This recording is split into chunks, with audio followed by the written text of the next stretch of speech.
안녕하세요. 나만의 개인 맞춤 법무사 김영룡 법무사입니다. 이번 시간에는 지난 시간, 지지난 시간에 이어서 그 개인 파산과 개인 회생의 차이점에 대해서 다시 한번 말씀드리겠습니다.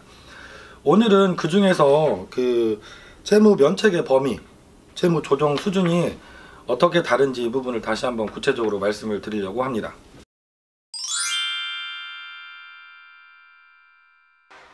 기본적으로는 우리가 개인 파산 절차를 통해서는 내가 가지고 있는 채무 전체를 한꺼번에 탕감을 받으실 수가 있습니다. 채무 전액을 탕감을 받으실 수가 있는 거죠. 그리고 개인 회생은 내가 채무 전액을 탕감받지는 못합니다. 물론 법률 규정에 의하면 97%까지도 탕감은 가능하세요. 최소 변제 금액이 3% 이상이 되면 되는 경우도 있기 때문이죠. 하지만 이렇게 낮은 변제금으로 통과되시는 경우는 많지는 않고 일반적으로는 20%, 30%, 50% 이상 이렇게 변제금이 측정되는 경우가 많이 있죠.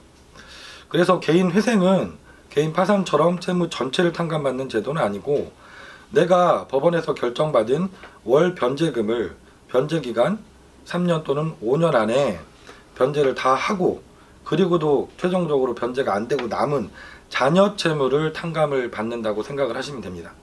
그래서 당연히 개인 파산이 채무 면책받는 범위에 있어서는 훨씬 넓게 되는 것이죠. 그런데 이게 개인 파산이라고 해서 내가 그러면 모든 분이 다 채무 전체를 탕감받느냐?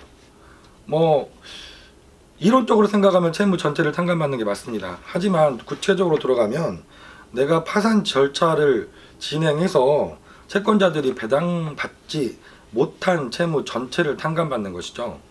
이 말을 다시 한번 말씀드리면, 파산 절차에서 배당받지 못한 채무라는 것은 만약에 신청 채무자가 부동산이라든가 자동차라든가 보험 환급금이라든가 임대 보증금이라든가 이런 재산을 가지고 파산 신청하시는 경우들도 많이 계시죠. 부동산을 소유하시면서 신청하시는 분은 많지 않지만 그런 경우도 종종 있고요.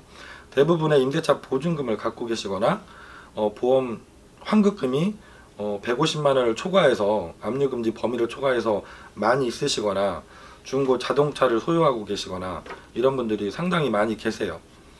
이런 경우에는 그 파산 관제인이 당연히 이 재산이 환가할 만한 재산인지, 그 시가에서 피담보 채권 범위, 근저당권이 설정되어 있는 채무를 공제하고도 채권자들에게 배당할 재산이 있는지를 평가하시고, 그 부분이 있다면 환가 절차를 통해서 채권자한테 배당을 하게 됩니다. 부동산 이외에도 말씀드렸지만 임대차 보증금이 보호하고 계시는 소액보증금의 범위를 초과해서 많다던가, 내가 보험 환급금이 150만 원을 초과해서 그 이상 많은 금액이 있다던가, 이렇다면 당연히 이런 부분도 다 그 환가 대상이 되셔서 이건 법원에 환수가 되시고 이게 채권자한테 배당이 되고 그리고 면책을 받게 되시는 거죠. 이론적으로는 채무 전액이지만 이렇게 내가 배당할 재산이 있는 분들은 그 재산을 법원에 내놓고 그게 다 정리가 되어야 되면 면책이 되기 때문에, 채권자들 입장으로 보면 이렇게 재산이 있는 분들이 파산 신청이 들어온 경우에는 일부 채권 회수가 가능한 것이죠. 그래서 채무 전액이지만 특정한 경우에는 이렇게 채무를 일부 법원에 변제를 해야 되는 상황이 생길 수도 있습니다.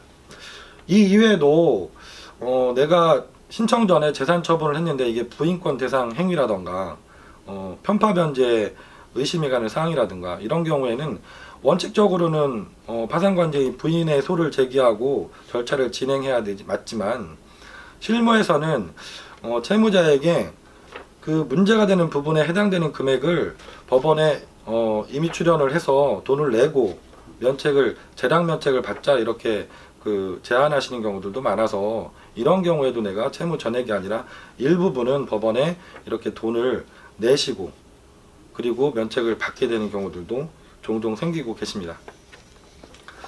오늘은 제가 개인 파산과 개인 회생에서 내가 채무를 면제받는 범위가 어떤지 그 채무 조정 수준에 대해서 말씀드렸는데요.